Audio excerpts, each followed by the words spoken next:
Let us together make it a wonderful learning experience.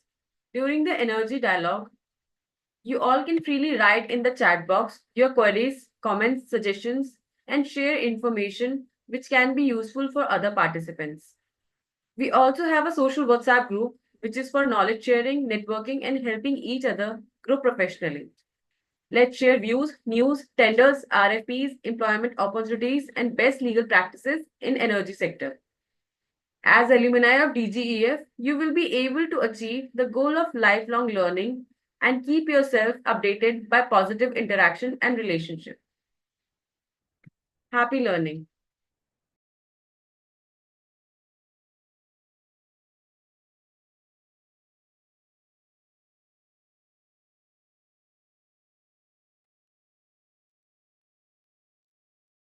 Kindly mark your attendance by writing your name in the chat box.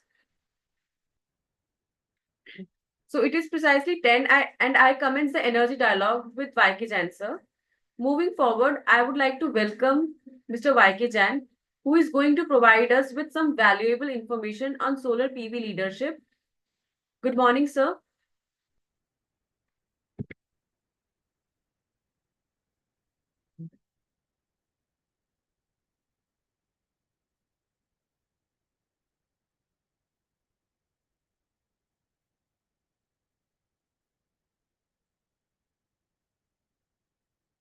Sir नहीं है क्या?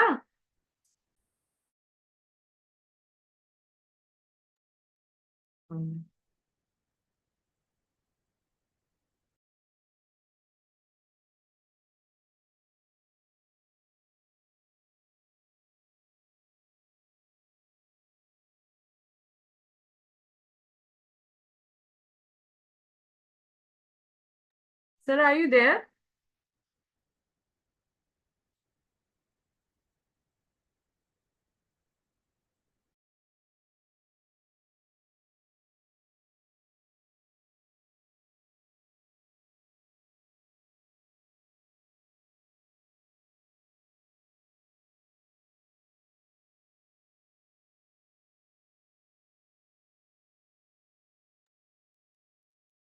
Kindly mark your attendance by writing your name in the chat box.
Hello. Hi, sir.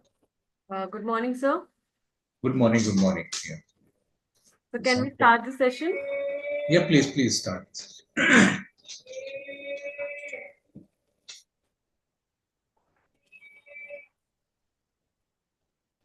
Hi, good morning. So, can you allow me to share my screen?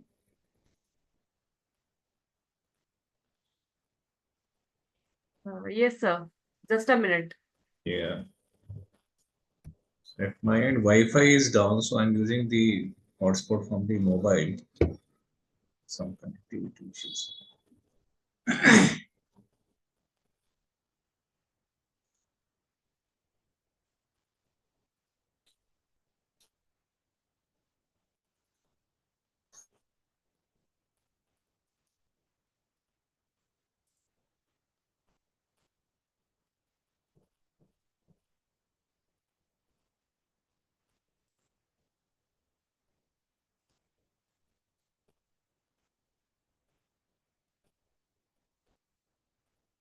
Screen is visible.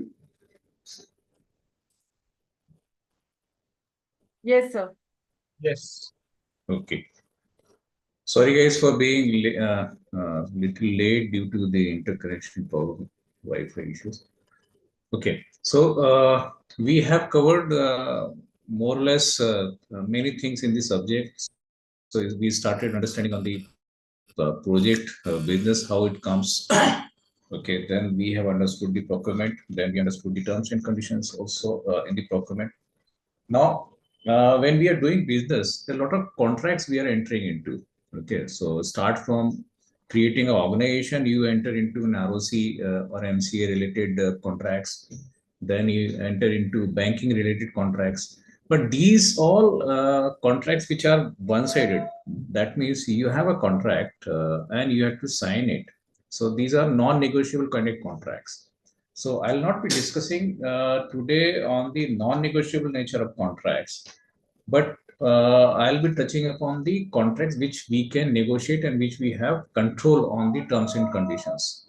Right. So just a second. I don't know why it is starting from this place.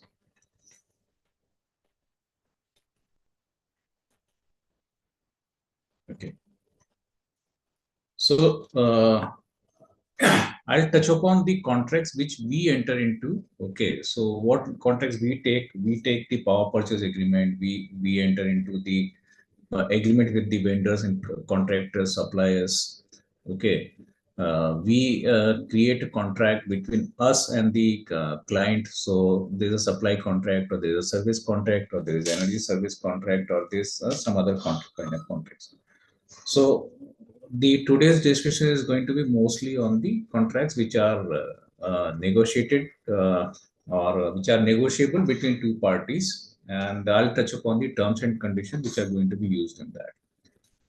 So let's say we are an energy service provider company, and we are serving them through the energy. So there is a power purchase agreement between the two parties. Now the agreement has the service level agreements. The agreements has who is going to do what, scope, matrices, and since most of the contracts what we are negotiating on a longer duration, so these contracts are about 10 years duration or 15 years or 25 years duration.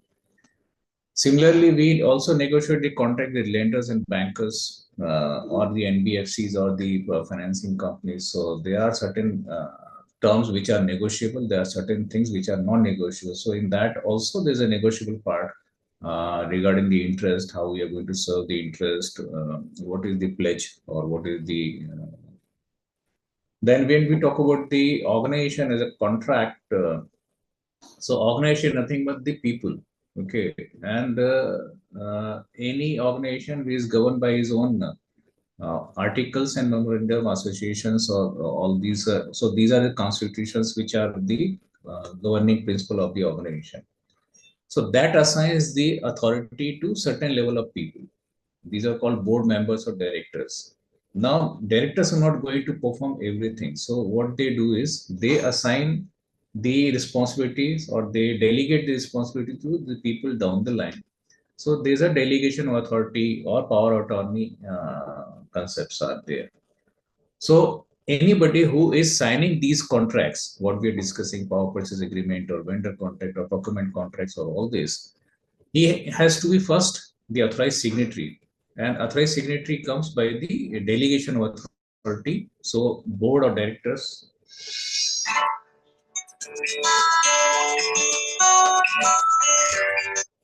So board of directors or the people on the management which are assigned as a board of director or directors or the governing body of the organization, they delegate the authority to the certain people by the power attorney or by direction, by delegation. So now these people are called authorized signatories. Now the authorized signatories also has a limited purpose. So let's say CFO is authorized signatory for banking related documents, or the CEO is going to be probably the authority for signing the contract document, which are power purchase agreement, or maybe CTO or maybe CEO, depend on the delegation of authority what is assigned in the contracts. So every organization define first the people who are going to handle. So there are HR related contracts, there are delegation authority related contracts, within the organization.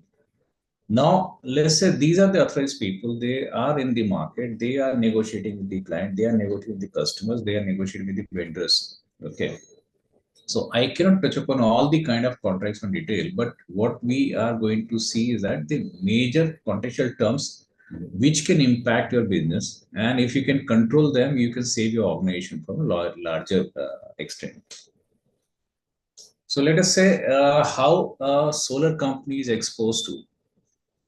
So solar is a generation business. Okay, so we are by default is a generating company. Whether we are into energy service providing or any other business, solar is a generating company. So we are a generating company, and generation is de-license activity. So fortunately, we don't have to enter into licensing in this segment. But since the power is generated and it is evacuated to a distance, so transmission is involved.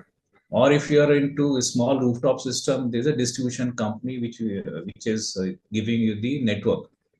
So grid connectivity is through the distribution company. So you are a part of distribution system also there. So that's why the solar is a little complex, because it is into all three sectors: generation, transmission, distribution across this power system. And you need to understand the complications or the rules and regulations which are available, which are applicable in this. Now, by the nature of the business, one could be a company, could be a developer, or one could be a financing company, or product manufacturing company, module inverter structure or cables manufacturing, or could be a distribution company or a training company of the items. So you could be an inverter supplier from a Chinese company, or model supplier for a Chinese company, or distribution company, or logistic company.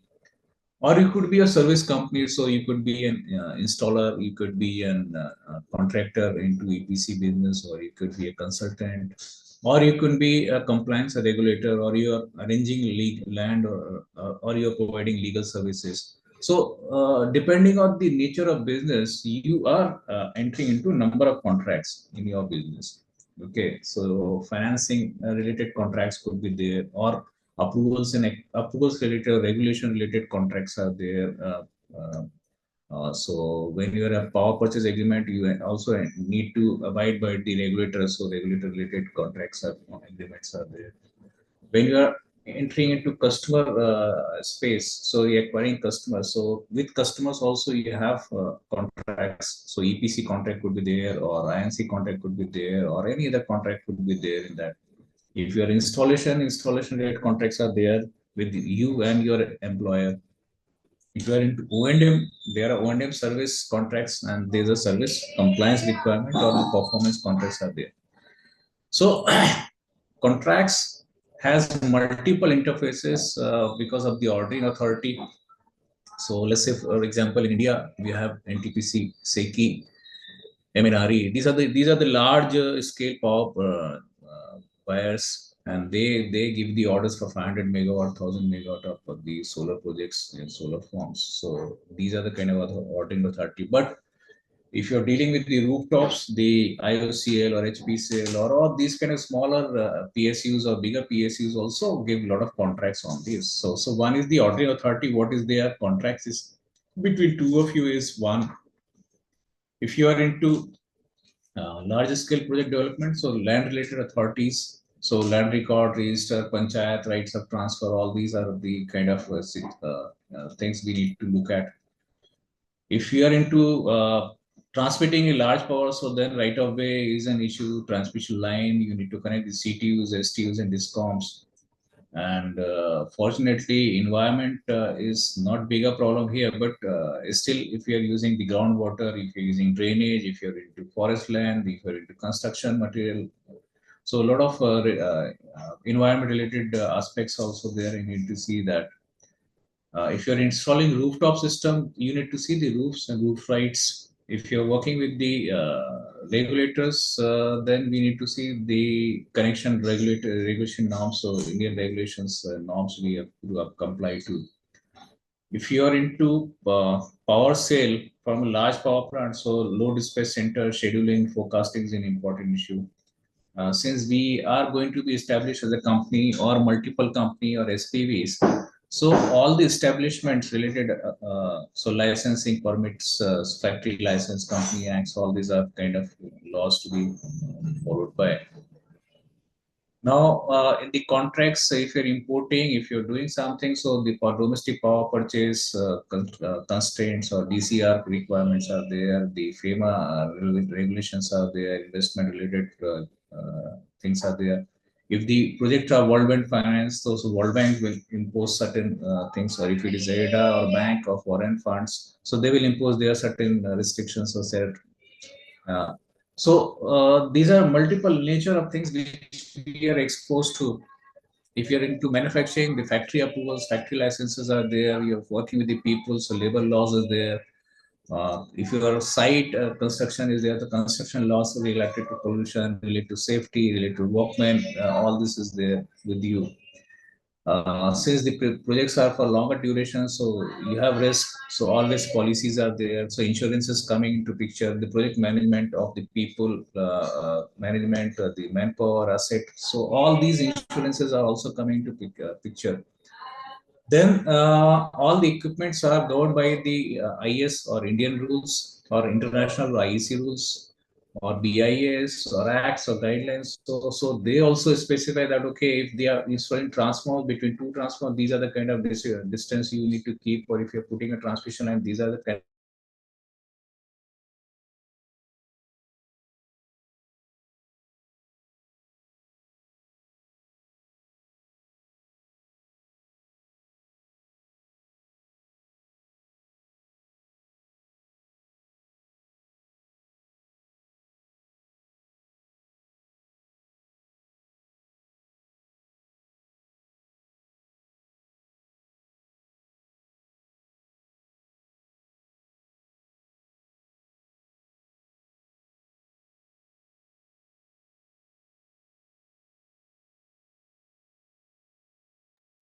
No audio, please. I think there is some network issue, Sanjay ji. Hello.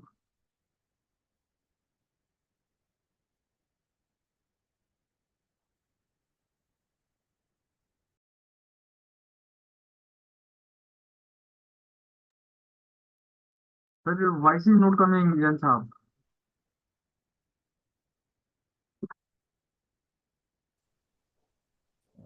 Is better now? Yeah. I'm sorry, today this Wi-Fi is acting funny in my place, so I'm using mobile data, and mobile is getting switched off every 5 minutes. So, so I was saying that IP related, patent related things are there. You're using the softwares, using the patented connection communication systems, remote monitoring systems, or the SCADA systems. So a lot of IT stuff is also there, which you have to abide to. So and if you're crossing a railway line, if you're crossing, if you're closer to airport, so airport authority will have, if you're closer to borders, border security forces also have certain. So these are the kind of ambit of the business governance which we need to abide to. Okay, so it becomes very complex. Can you see my screen?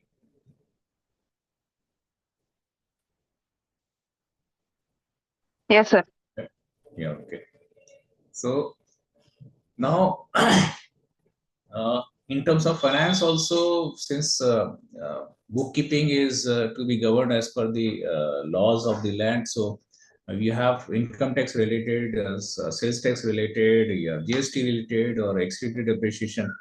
So there are many kind of compliances or statutory things we need to do, and there are multiple authorities, multiple things. So understanding contract, understanding the terms and condition becomes very important, and that's why I have put a session emphasis on this. The contracts are very long term. We are talking about PPF for 25 years, the loan which you are taking for 10 years, the warranty we are serving for more than 5 years if we are selling only products. And the transactions which we are doing here is multiple of crores. So any project is a few crores kind of. So that's the kind of high value transactions are there. Okay, and every project we are importing products, we are taking the foreign funds, so there are a lot of complications from their side also.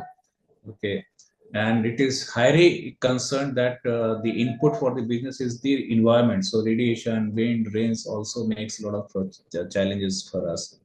And every time the products are changing, the regulations are changing, compliance requirements are changing. Okay, we are not seeing the same I rule which used to be there 2 years back. We are not seeing the IC rule which are there 5 years back or 6 years back. So everything is evolving, everything is changing, and there are a lot of dynamics here.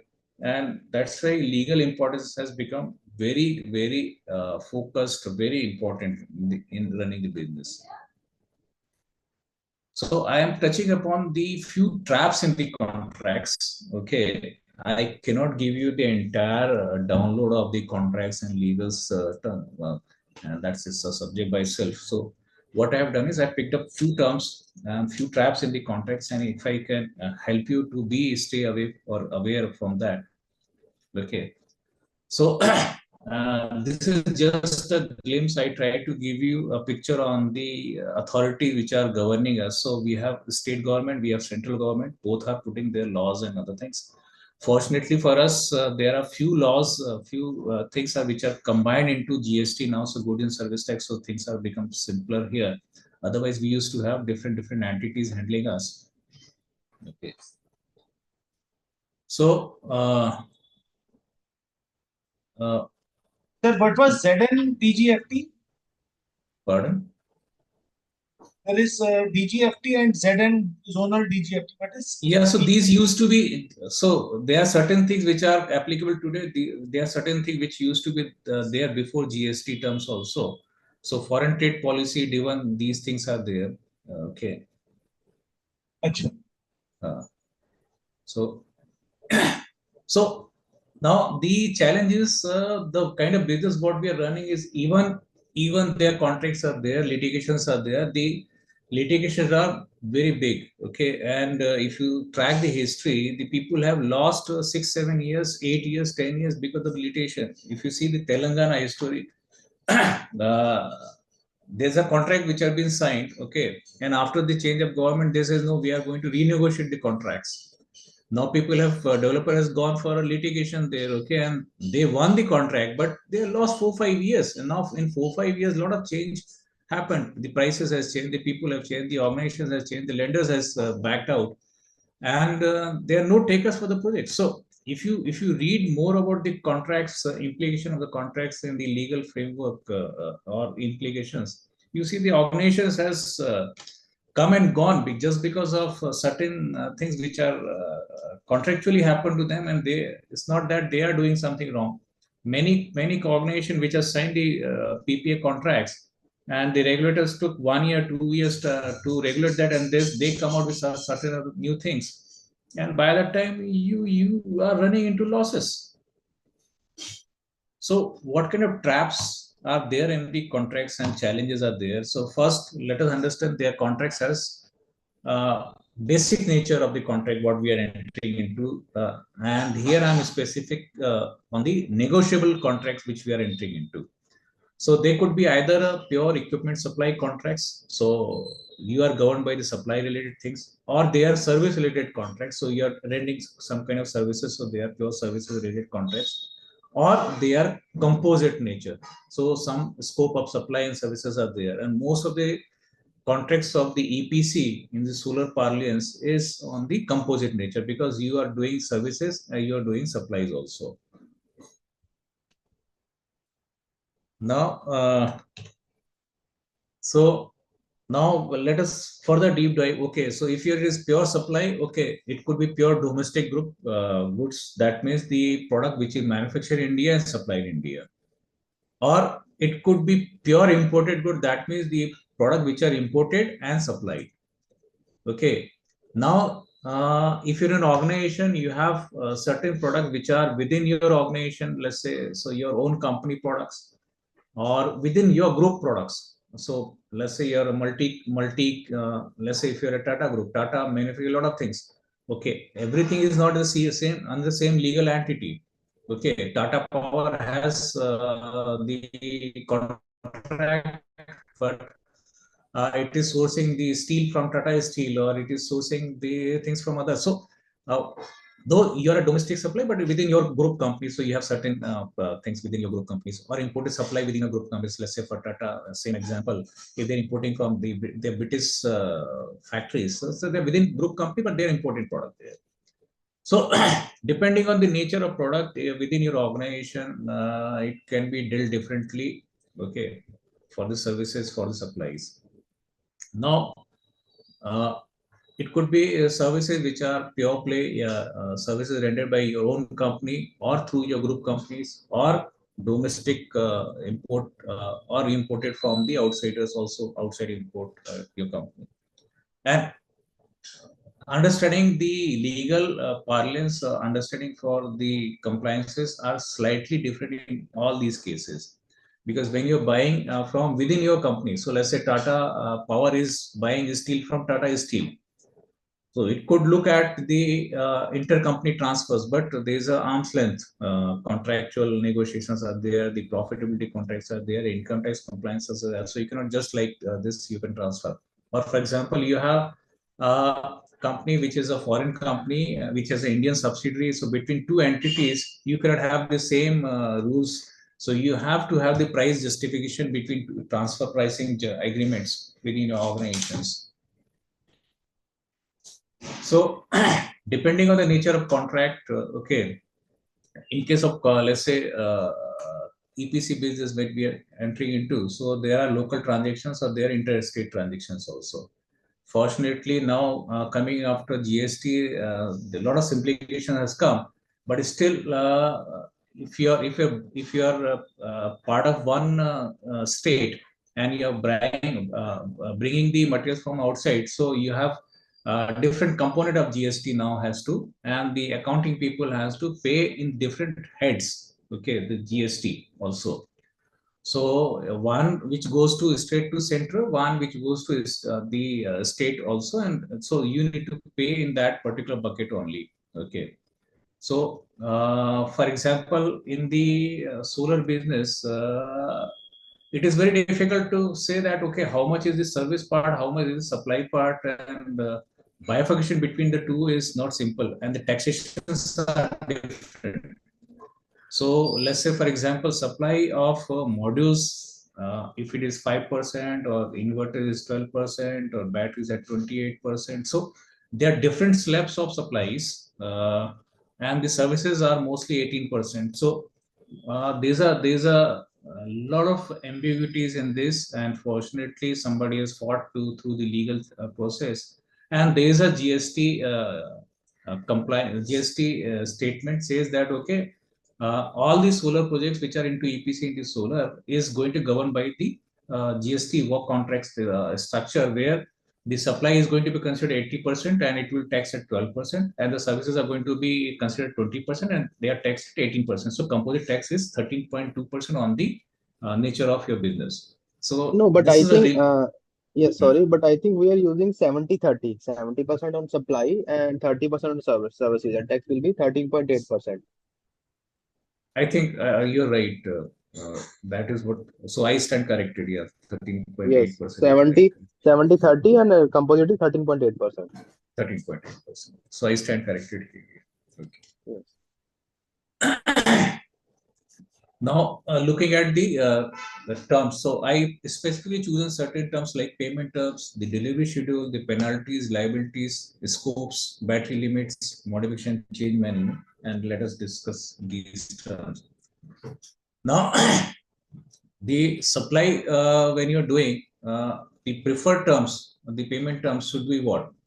You should get certain advances which are unadjusted advances. Now, there are certain clauses which says, okay, I'm giving you advances, but I'll charge you interest on this percentage. Okay.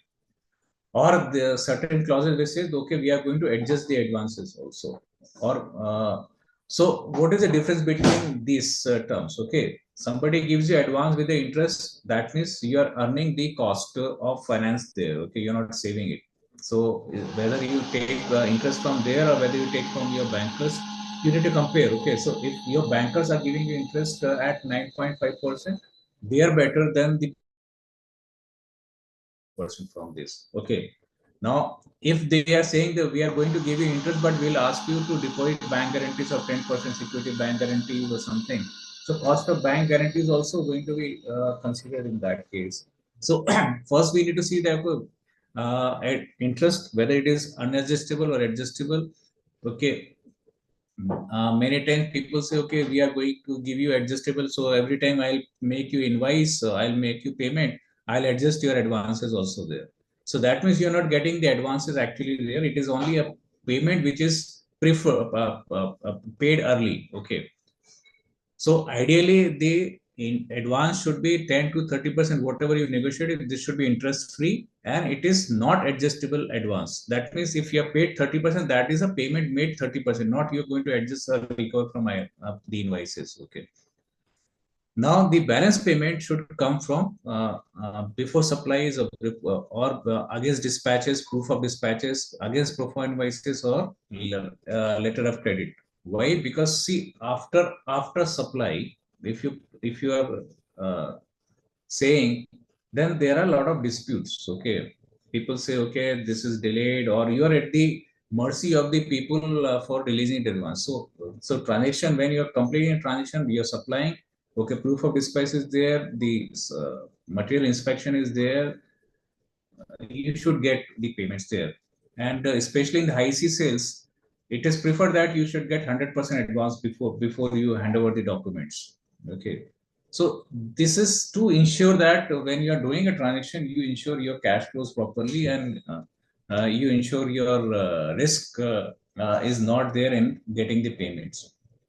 Similarly, in the services bills, you should recover 60% your running bill on a monthly running bills or pro rata basis. Okay, and maximum you should get paid within 30 days. So any invoice, if you're submitting any contract, any payment terms you're submitting, that should have a rider that okay, payment should be made within 30 days, and after that the interest will be charged at the bank rate or whatever is there.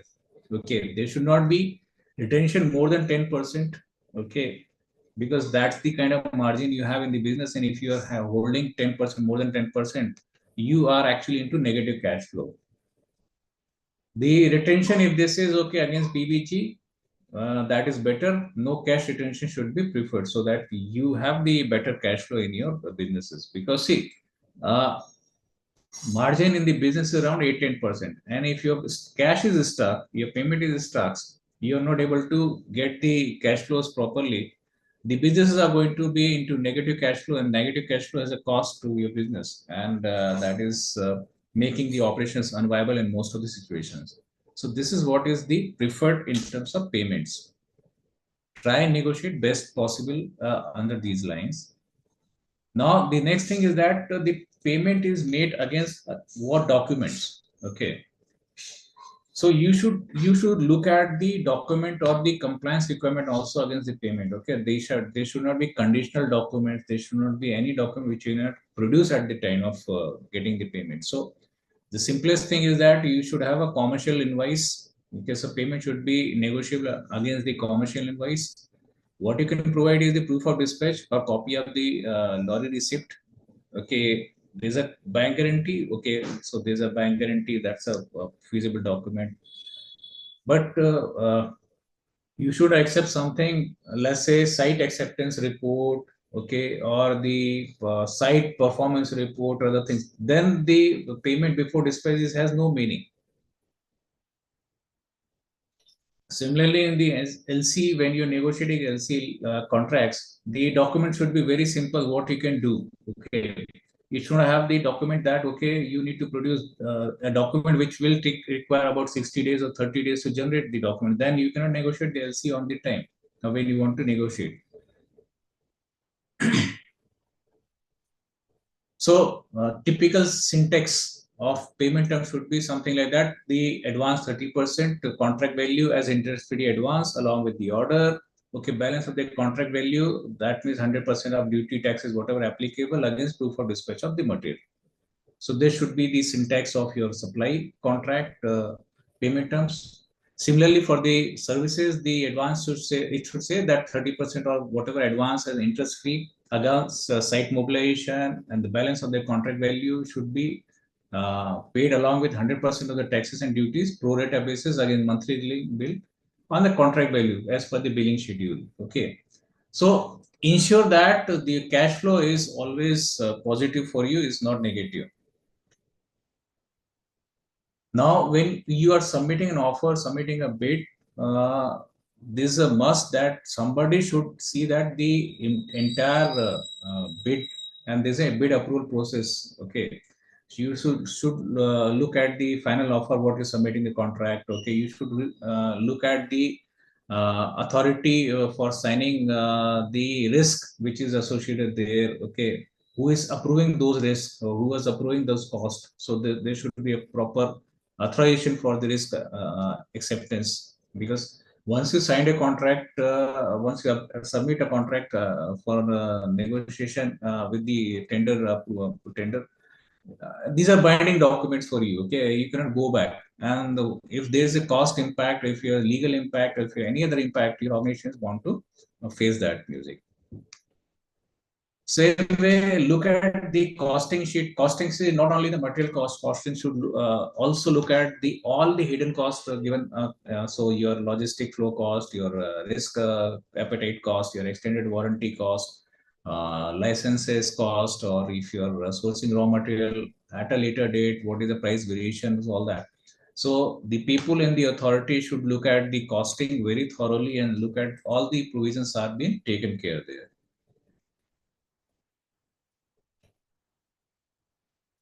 Now, many times I have seen there are traps in the contract which are conditional contract, conditional orders. For example, let's say if there is an order which says I am giving an order, but it also says that we have not received the order from HP or the some electricity board. So this order is valid only a condition where the LOI is given from this. So now this contract is there with you, but unless these are contract by the purchasing authority from you, he has the end contract, this contract has no meaning. So avoid all such conditional contracts. Okay, now example, payment term says, okay, I am giving you this payment, but subject to approval of this particular things from this, or so the conditional riders, that is not serving the purpose. So you need to ensure that the contracts are having the clarity. There's no riders, there's no conditional things. Okay, like the example I am showing here. Now, for example, defect liability period. Now, defect liability period should have a clear definition. Okay, this is 18 months from the date of commissioning. Now, it should not happen that, okay, it has some writers saying that, okay, payment term will be after successful testing commissioning, okay, or the commissioning will start from this. So the date, the terminal date for starting the DLP and terminal date for closing the defect liability period and voltage should be very clearly defined in the contract, that, okay, it is 18 months from this. Okay, whichever happens later, not this is a trap. The clause should be whichever happens early is okay, but whichever happens later, that means you are bound to give the services 18 months from the date of supply or commissioning, and whatever happens later, if the commissioning happens later, you are going to be serving more than the period which you are thought of. Okay.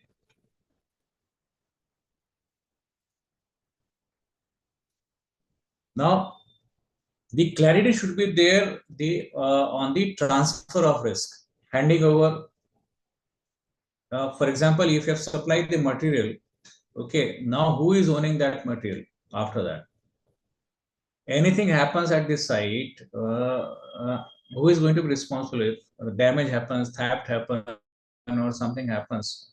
So transfer of risk, ownership transfer of the risk, that is to be very clearly defined. Otherwise, you are liable unless you have the things delivered or customers accepted. And many of the contract which says, okay, I am going to accept everything only after the successful commissioning. So that means in spite of you delivered, plant is running there and customer is not accepted, your risk is still on you. The title is still on you. Anything goes wrong is still on you. And that's a dispute area. So that's also something which we need to be very careful, that when we are handing over, when the deliveries are getting close, when the ownership transfer is happening. Now, LD clause, let's say if it is open-ended, that means 0.5% of the contract value for per week for a delay. This is not acceptable. There should be a rider that, okay, what is the maximum? So LD with 0.5% per week of delay with maximum of 5% on the undelivered portion of the contract, not in the whole contract. And it has to be supported with a bonus clause also for this early completion. So if the late delivery has a penalty, then early delivery also should have a bonus for you. So negotiate the bonus also when we are talking about the LD clauses and close the contract like this. Looking at the payment term, no credit terms, no cash retentions. Prefer credit term if it is there, maximum 30 days. So you should have that very clearly, that submission of the payment should be made within 30 days of submission invoices. Okay, there is no retention, and in case of this retention, there is a performance bank guarantee, or those kind of things are there. Also mention that if the delay is not attributable to the contractor or EPC contractor, that payment should not, there should not be retention. Retention should be released. It's not the indefinite retention. Okay.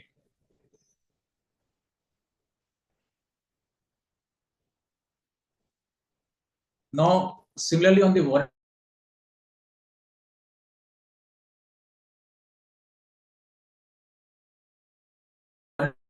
clauses, the word should be 12 months earlier, not later. You cannot have entered into indefinite clause. Now, there's another trap here. Let's say if within the warranty period, if your service,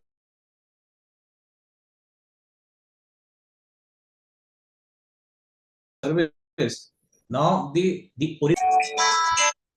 service, another 15 years, another 18 months, another 12 months loop will start. So then it will enter into a long given a service. Now there's another 12-month warranty period extension is deemed. That's not the way. The contractual agreed warranty period should be as per the original mandated contract. That means 12 months from the date of contract or 18 months from the date of supply, whichever is earlier. Okay. So now the another challenge in the kind of business what we are into solar is that 70-80% is this purchase of borrowed equipment, and they give you 12-18 months of the warranties, while you are signing a contract with the end consumer, end customers and client for 5 years warranty or 10 years warranty or 25 years warranty. So either you ensure that the supplier gives you back to back, or you should have a provision for that much. Okay. Factor all the cost of the cash flow in your business. Okay, if your finance cost, the cash flow cost is 2.5%, if you're not recovering that, that means you're making a dent of 3% in your total profitability there.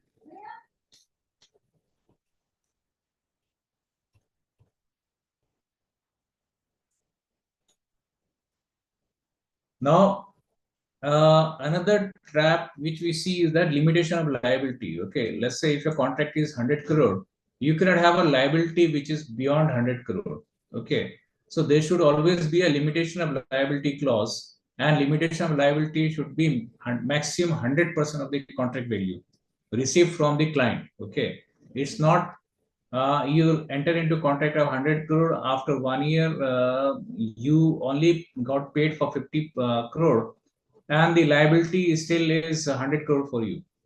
So the limitation of liability is 100% of the contract value which is received from the client. Okay, it's not the unpaid or everything, all liabilities are you. So unlimited liability, avoid contract with the unlimited liability indemnity. Okay, just a second, I'll switch off the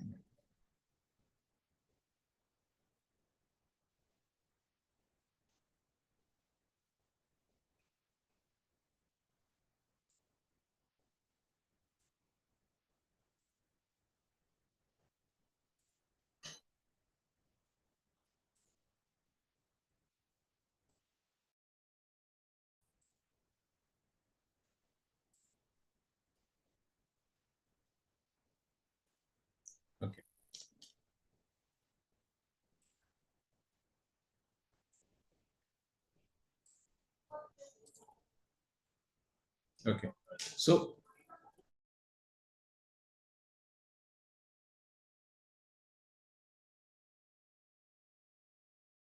indemnities, all the warranties, all the risk purchase clause ensure that your total liability is limited within the 100% value of the contract which you receive from the client, not unlimited liabilities. Now the indemnification what you give is should be there. It's also should not be beyond the contractual value, so limitation should be there. Okay. Now indirect and consequent damages. Okay. So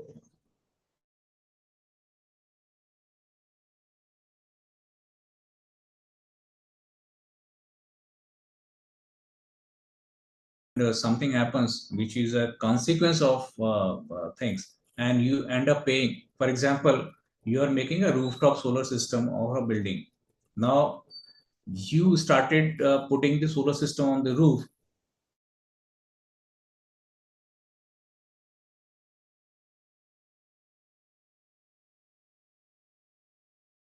Because that's the consequent damage. So ensure you are indemnified, okay, against all these consequent damages or losses also. And the exception should be the only to the infringement of the criminal or willful negligence. Outside that, you should be protected yourself, that you are not exposed to consequential damages and losses. And then the indemnification is also limited to the respect of time. Okay, it's not indefinite. For example, if you are installing a rooftop system, you install a rooftop system within 1 month, but your liability should not be there for another 10 years. Okay, so there's a limitation for the time also.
Sir, you please unmute yourself, then sir.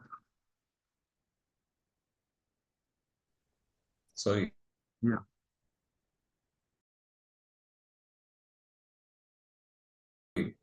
My Wi-Fi is conking off. Restart, it goes into mute. I'm sorry. So, what I was telling, the warranty. So, repair warranty or replacement warranty should not start the original warranty period. Okay, so let's say if it is an 18 months warranty, that should remain 18 months. It's not that after repair again you got another 18 months, so that becomes a loop. So it's not that the original warranty period, which is the original period, should be the warranty period. So no interpretation of your English or the warranty term should be in such a way that it gives you the loop kind of warranties.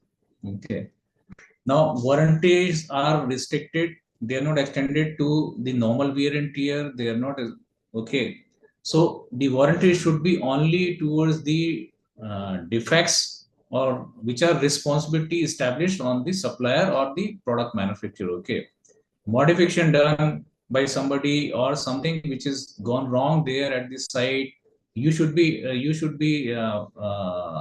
extend the warranties on those kind of things. So ensure that the errors, omissions, mistakes at the customer and user end should be outside your warranty clauses.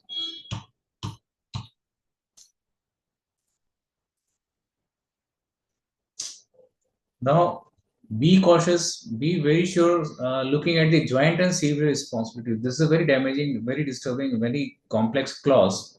Okay, so the ideally the joint and several responsibility you should not enter into with the third parties. Otherwise, any mistake if they do, you're also going to be responsible there. Okay, so you should be very clear that you are going to be responsible only for the contract, which part you're executing, not the joint and several responsibility of others. Okay, so let's say in EPC contract has taken a 200 crore contract, you are doing a 1 crore small INC work there, and you take a joint civil responsibility. That means you're party to that 100 crore worth of liabilities there. So that's not the case. So joint and civil responsibilities, most of these clauses you should avoid in your contracts. Then many times the cross and fall beach clauses are there, and these are something we should not uh, agree to. The setting of clauses, you should agree to. The setting off means the okay, you can set off anything from my future payments if you have a dispute in the current invoice, current whatever disputes are there, you give you write that, you record that again the same invoice. Okay, pay for that. It's not that after 2 years, 3 years, you find out some mistakes and then you recover from my future payments. So setting off is something very tricky, very things. Back-to-back subcontract, back-to-back subcontracts, ensure that all the liabilities, all this you understood very properly. You what you're signing to, what you're assigned to, the responsibilities and liabilities. Damages, I have said that, but these are the terms which you should. Okay, so they should be only for a time delay, and the performance warranty may not be applicable here. Okay, so time delay, if it is, then it is applicable. Then this is the sole remedy. That it's not that the this is one of the remedy. That means he will also penalize you for LD. You is also penalized for other things also. So this should be your sole remedy. And the termination also has to be very clear. So if LD is client has not imposed, client has not got, then he should be able, you should be able to terminate this LD clause also if he is not paid to. That means if you're not paid the payments on time, you should also have a right to terminate these kind of clauses there. So limitation is there in the LD clauses, should be seen in the text what you're signing to. Suspension and termination. Okay, so if you're paid LD, okay, the suspension or non-payment, non-delay, the suspension should be there. You have a protection against that. If customer is delaying payment, customer is not paying, you should have a suspension clauses. And if it is beyond a certain limit, you should have a termination clauses also for the delayed payment. You should protect yourself by these clauses. Then there are confidentiality, intellectual property right. Look at very closely, okay, and look at the non-competence clause, non-solution clause. Many times the clauses says, okay, if you not engage our team, and if you hire their person after 2 years or 1 year or 3 years, whatever implications are there, what kind of breach of negotiation information clauses are there. So ensure that you understood very thoroughly what kind of things are there. Now, in case of dispute resolution, we need to understand that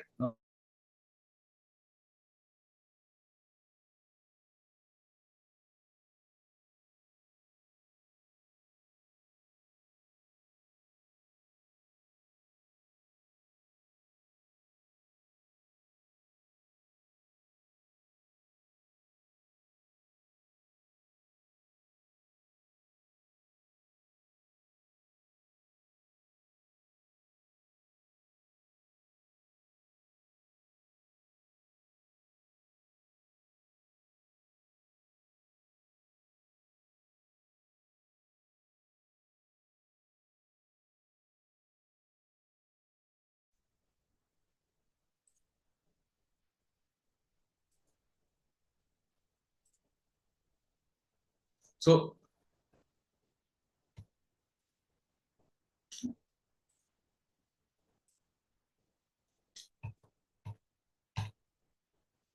if the dispute resolution is through the arbitrator, which is appointed by the client only, okay, sole arbitrator, and if it is the unilateral dispute resolution mechanism by the client, uh, justice is not given.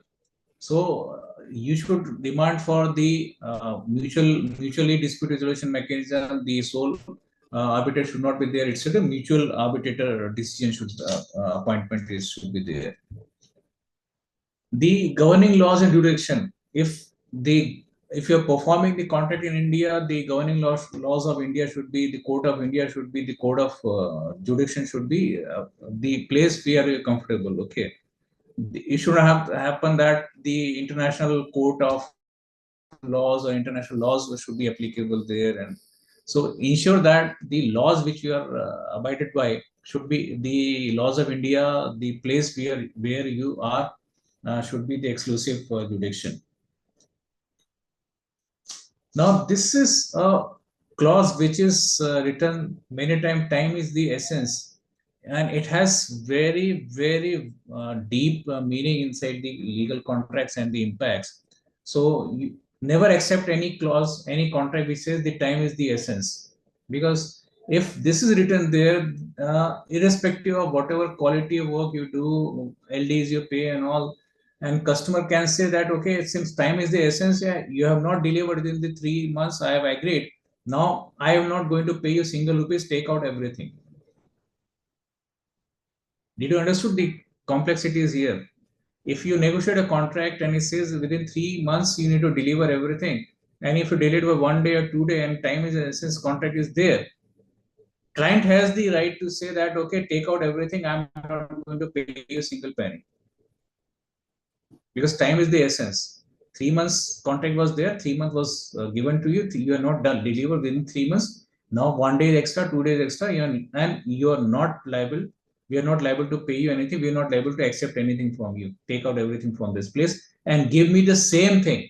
That means you undo everything and give me the same thing what I have handed over. So, अगर आप rooftop लगा रहे हो, the rooftop has to be clean, same, neat. Take out everything. So never accept a clause like this, because even in this case, no dispute, no resolution is possible for you if the time and essence clause is there. So these are the contractual traps which are covered. Thought I should cover. Okay. Now, in case of when you're buying the solar panel, because solar panel is around 40-50% of the most of the contracts. So I thought, okay, let me cover some points on solar panels also. So higher efficiency products are helping you to have the lower BOS costs, so ensure that you get the higher efficiency possible in your same rates. Okay, that means you can have the higher productivity, that the higher energy generation per kilowatt of your installations. Ensure that the degradation is lowest, so better life you have. The temperature coefficient should be lowest when you're comparing the solar panels, so the environment related aspects are better protected there. The warranty should be longest possible manufacturing warranty. That means product replacement warranty should be longest, not the performance warranties. Okay, performance warranties ensure that what is the remedy there. Okay, if the performance warranty says, okay, we are not going to give you the replacement, it doesn't give a proper remedy there. Okay, ensure that it is third party tested. Okay, and it has a experience. What is their warranty settlement ratio? Ensure that the organization is reliable enough in the contractual things. So select the products based on this. So that's all from my side today. We are open to discussions now.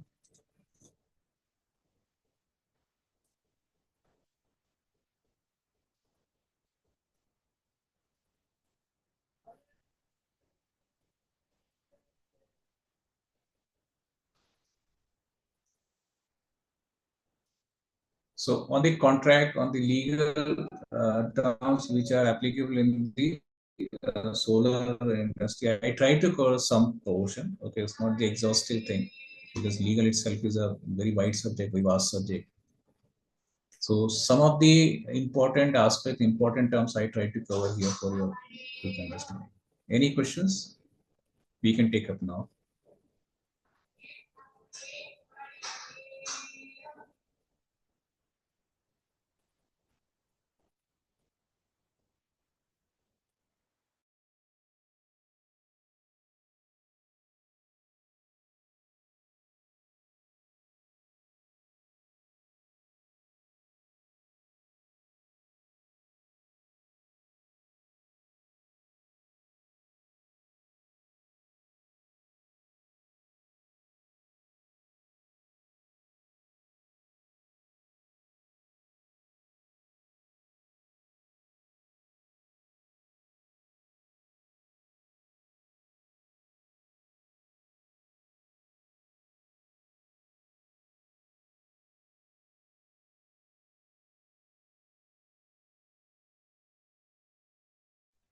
I am so, so if there is any question we can take up now, or if there is no, then we can wind up the session for today. No questions, sir. Okay, thank you everybody. Thanks. Thank you. Thank you. Thank you, sir. After the wonderful session by YK, sir, I am sure all of you found it informative and insightful and have been able to enhance your knowledge of solar PV leadership. I would like to thank you all for attending this course. I'm sure you will have a great time ahead as well. Thank you so much for being with us on this journey of solar PV leadership. We will meet again on next Saturday, same time, to discuss on solar PV leadership. Thank you, sir, for your precious time. Okay, thank you. Bye.